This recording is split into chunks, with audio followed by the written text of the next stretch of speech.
Welcome Engine Cadet. Ito yung first appearance. Tapos mo na ang assignment mo. Ito kasi yung binibigay natin na assignment, lalo na sa mga first timer na Engine Cadet, itong engine room layout. And welcome and introduce yourself. Hello, good evening. Ako pala si Engine Cadet Baltibaro na Romeo II.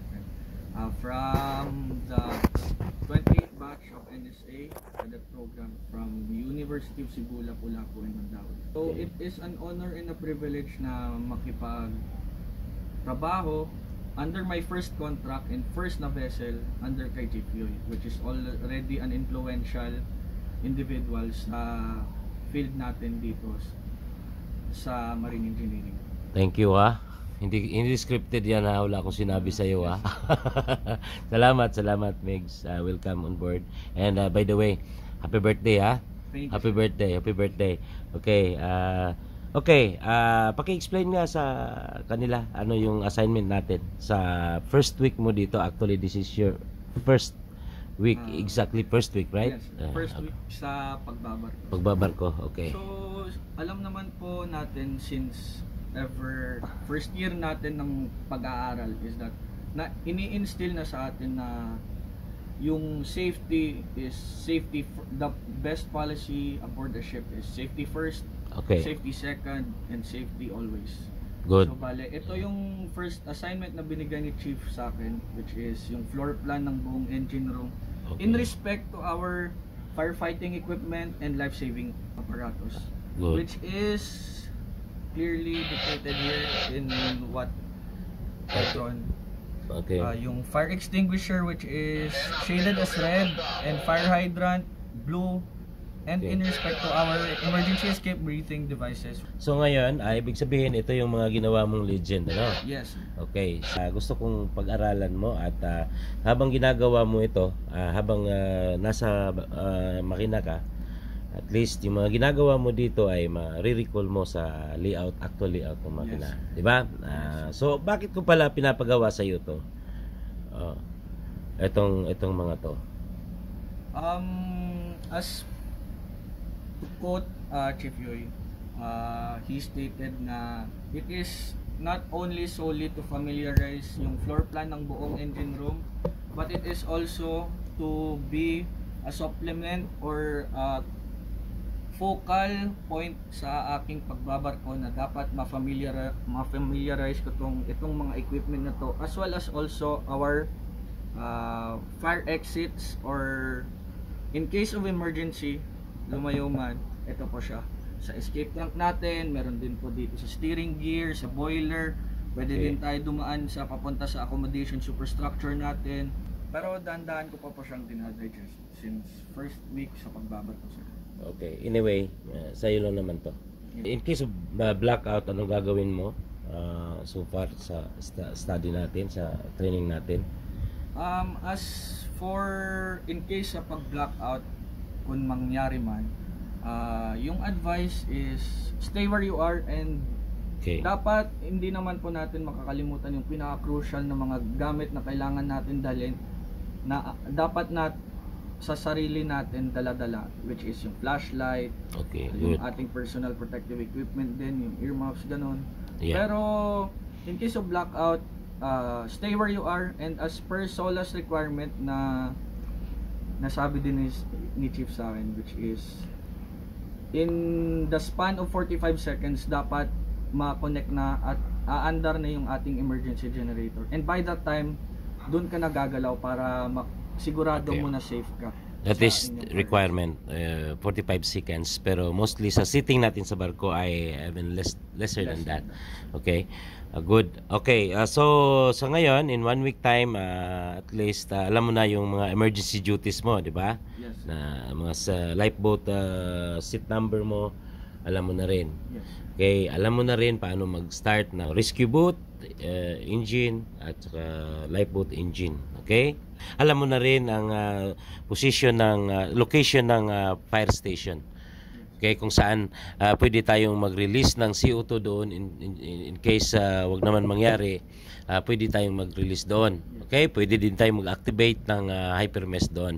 By the way, ang hypermesh system, water mesh system, ano yung alam mo na nasaan ba ang location ng water mesh natin? Hypermesh Nandito po system. siya yung remote panel na kung saan siya natin ma-activate is andito siya sa steering gear natin. Which is Okay. andito po sa tabi mismo ng fire exit kung saan po tayo dadaan. Tapos yung kung saan po ito mag-a-activate is which is kung saan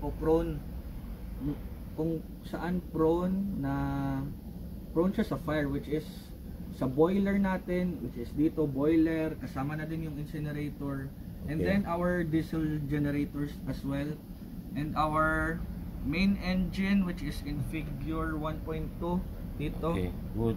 Main engine, tapos sa purifier room ko na. Okay, UMS tayo. Ano ba dapat ang setting ng water mesh natin? Sa switch niya, ano ang sinisigurado natin na kailangan mag-work siya just in case of fire? That's just in case nasa mga kabi-kabi na tayo may fire, unattended ang engine room. So ano ba dapat ang setting ng water It mesh? must be always set, sir, sa auto. Auto, Setting, sir. remote. Remote Okay. or remote. So, if remote, ano yung mode ng activation ng remote? Dalawa yon actually. Pag sinabing remote, una, ano yun? Yung, Sa water mesh natin, sir, ma-activate siya by terms of dalawang activation ng sensors natin, which is smoke. simultaneous, sabay sila. Simultaneous. Bakit kailangan sabay sila? Anong ibig sabihin nun? Bakit kailangan nating lagyan natin ng dalawang sensor at kailangan dapat sabay sila bago siya mag-activate? Ano palang ibig sabihin nun kung sabay sila? Let's say, sir, sa isang circumstance na ganun, sir, pag nagpapaandar po tayo, sir, ng diesel generator natin, Okay. sir, nag-i-emit po yun, sir, ng smoke. Okay. Pero that does not mean na may fire na involved or fire na present sa area na yan. So, Good. pali smoke lang yung mag-activate dun, sir. So kung smoke lang, hindi siya Hindi siya mag-activate. mag-activate, sir. So kailangan may heat. Yes, sir. So ibig sabihin, anong ibig sabihin nun? So kailangan siguraduhin ng system na Fire. merong actual na fire kasi dalawa sila nag-activate. Good. And yung tinuro mo sa akin, part of your assignment, tinuro mo rin sa akin kung nasaan yung mga local activating points, which is also na-activate natin by pressing those buttons, di ba? Just outside the control room, di ba? Dito siya, sir. Yung sa left natin, sir, is yung purifier room natin, sir, tsaka main engine. Tapos dito is boiler. Sa right dito is boiler, tsaka yung auxiliary engines natin, tapos incinerator, sir. Okay, so at least alam mo na lahat. Yes, sir.